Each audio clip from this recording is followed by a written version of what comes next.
Welcome back to the Imaginary Gallery. We are continuing creating an abuse-free world, referencing the lovely Lundy Bancroft book, Why Does He Do That? Inside the Minds of Angry and Controlling Men. The next section is more of a support lesson. If you happen to have a sister, a daughter, or a friend who's being abused, this section is designed to help you to make a significant difference in this person's life.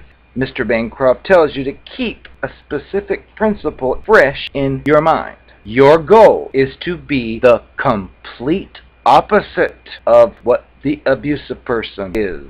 Some examples are the abusive creature pressures her severely. So what does that mean you should do? You should be very patient. You should keep in mind that it does take time for an abuse victim to sort out her confusion and figure out exactly how to handle the situation. It's not helpful for this person to follow your timetable for when she should stand up to the partner, leave the partner, call the police, or whichever step you pressure her to take. You need to respect her judgment regarding when she's ready to take any kind of action, something the abusive person doesn't ever do. The abusive person talks down to her. What does that mean you should do? You should address her as an equal person. Avoid any type of condescension or superior knowledge in the tone of your voice. This caution applies just as much or more to professionals. If you talk to an abused lady as if you are smarter and wiser than she is, or as if she's going through something that could never happen to you, then you inadvertently confirm exactly what the abusive creature has been telling her, which is that she is beneath him. Remember, your actions speak louder than your words.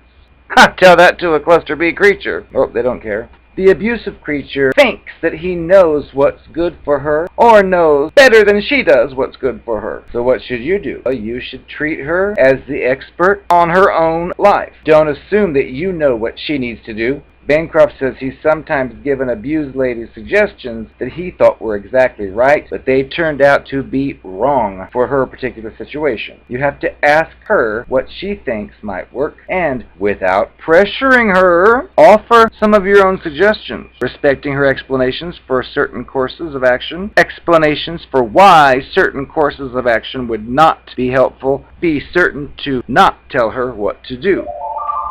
The abusive person dominates conversations, so what should you do? You should listen more and talk less.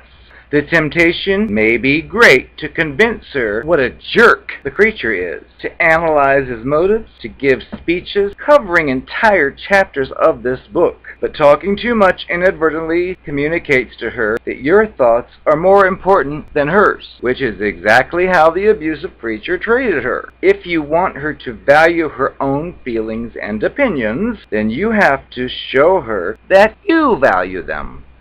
If the abusive person believes that he has the right to control her life, what should you do? You should respect her right to self-determination. She is entitled to make decisions that are not exactly what you might choose, including the decision to stay with her abusive monster or to return to him after a separation. You can't convince a lady that her life belongs to her if you are simultaneously acting like it belongs to you.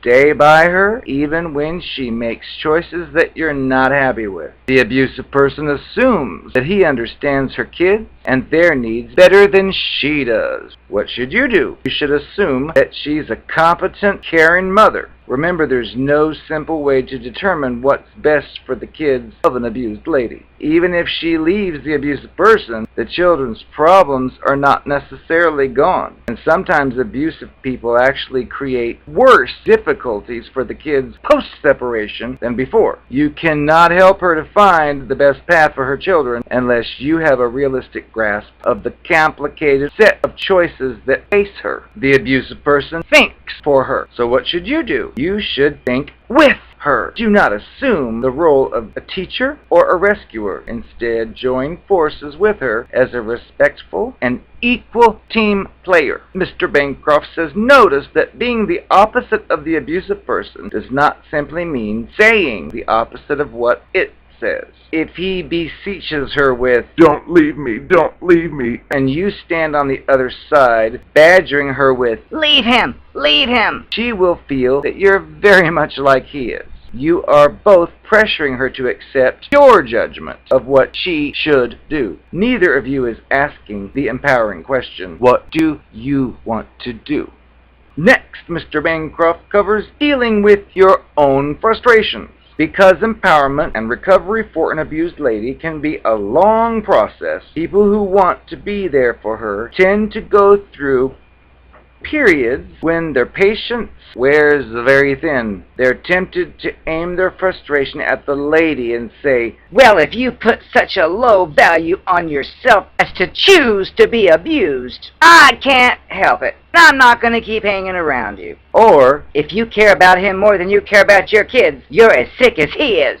Bancroft says he understands why you may feel irritated, but it doesn't make sense to insult her in the process. The message you send with such outbursts is that you think she's causing herself to be abused, which is just what the abusive person tells her. And the last thing you want to do is support his disgusting message. One of the biggest mistakes made by people who wish to help an abused lady is to measure success by whether or not she leaves the partner. If the lady feels unable or unready to end her relationship, or she does separate for a little while and then goes back to it, people who have attempted to help this lady feel that their effort has failed, and they many times will channel this frustration into blaming her. "It's your fault. How dare you date an abusive man so long?" A better measure of success for the person helping is how well you've respected her right to run her own life, which this abusive creature doesn't do, and how well you've helped her to think of strategies to increase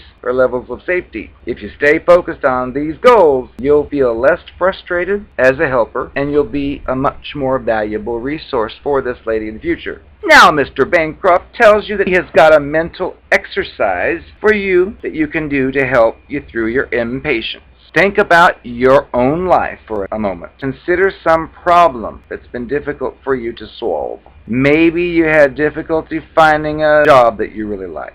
Maybe you're a little overweight. Or you've got some other kind of health problem. Maybe you want to quit smoking. Maybe you're unhappy with your own relationship. Or you're unhappy with being single. Now, think about a time when friends or relatives of yours were jumping in to tell you what you need to do about the challenge that you're facing. How much did that help you? Did it work? Did they gloss over the complexities, making solutions sound so much more simpler than they really are? Did they become impatient when you were reluctant to take their advice and follow the steps they wanted you to follow? How did their impatience feel to you? Now, this sounds like a lesson in empathy because it's causing you to self-reflect and think about the situation that you're causing on someone else and how it was when it was brought against you. Other people's problems almost always appear to be simpler than our own problems. Saying things that begin with words like, "Well, if I were you, I would... ... rarely help. When people start to impose their solutions on Bancroft, for example, he feels the desire to respond with a comment such as, "If you're such an expert on how I should weave my way through life's obstacles, why are there still important sources of unhappiness in your life? Why haven't you made everything perfect for yourself?" No life situation is as simple as it may appear from the outside. At times when your frustration's about to get the best of you, you've got to seek some kind of support for yourself. Speak with someone that you really care about. Share how painful it is to be unable to instantly pluck the abused lady from her thorny trap, which of course is what you wish you could do, as does Lundy. Talk about the rage that you feel towards the man who is actually abusing her. Then prepare yourself to go back and be patient and loving with this lady that you're trying to help. Now, abused ladies tell them over and over that nothing's mattered more to their progress towards safety and recovery than the love and support of their friends and their relatives, and that would be you, and respectful professionals. One more word of caution. Bancroft says he observes that many people are eager to find something wrong with the abused woman, because if they can't, then they are confronted with the uncomfortable reality that any woman can be abused. The urge to find fault in her interferes with your ability to help her, and ultimately colludes with the abusive creature. am the Narcopath, and you're gonna get all of them.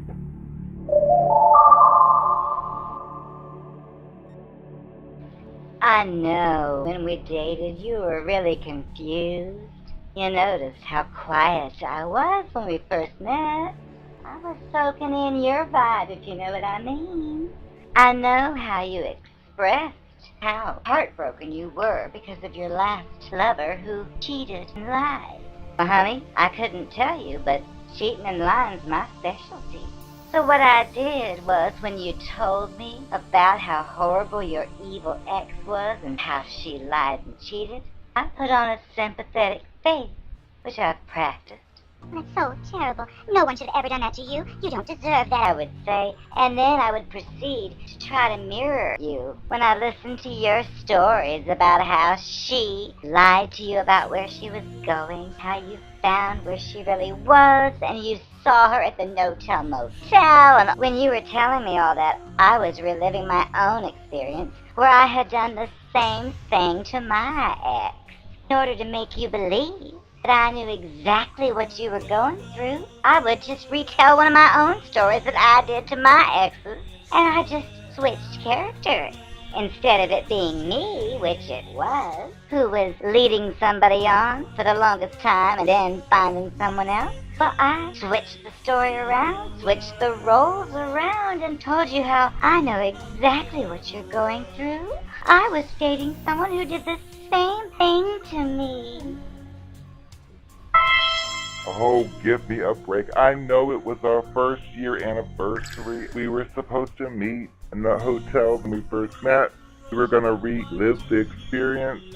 Problem was, I wasn't there when you got there, and I made up a story. Might as well tell you now. When I got to the hotel to meet you, somebody else caught my attention. Or should I say, I caught somebody else's attention, and I couldn't pass it up. So I told the person I was there alone, and we went up to his room. Clothes came off, teats were exposed, and I lost track of time. So I made up a story the next day, which I could tell you didn't believe. I used my straight face and my voice to say, I can't believe you don't believe me. How could you think? You think I'm lying? I think that means you're lying. Oh! And that got you to shut up at least for a few days. but now that we're through, I figured I might as well tell you. That's what was up, honey.